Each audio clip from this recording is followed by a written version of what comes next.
État de siège ekobanda le 6 mai ekoumela pe sanza moko na bituka bya Nord Kivu na Sud Kivu. Président Félix Tshisekedi asakolaki yango lobi pe asengi na bavandi na bisika biye kopesa maboko na mampinga ma ekolo Congo démocratique pona kosukisa bobumi bato. Bokono bwa ebola ya mbala zomi na mibale bosili na monele ya ekolo Congo démocratique. Ministre ya sika ya mambia bokolongono Dr Jean-Jacques Mbungani asakoli ete mangwele RVSV Zebov ekelama na laboratoire américain Merck Sharp na Dom MSD Masungaki. Mopanzi sango Raymond Malonga akatela misanza motoba ya boloko pe lomande ya million tukumisato ya francs CFA.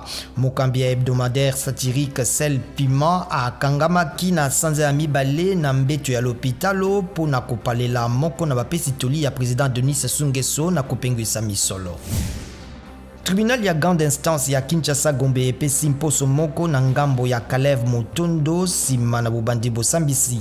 Bazuzi baboyaki kondima ete molongani ya mokambi ya kala ya ANER misalemi ya bukingi ya ekolo Congo démocratique atatola na mokano na ye moko na bofundami pona monyokoli pe kokanga bato na bubiki mibeko.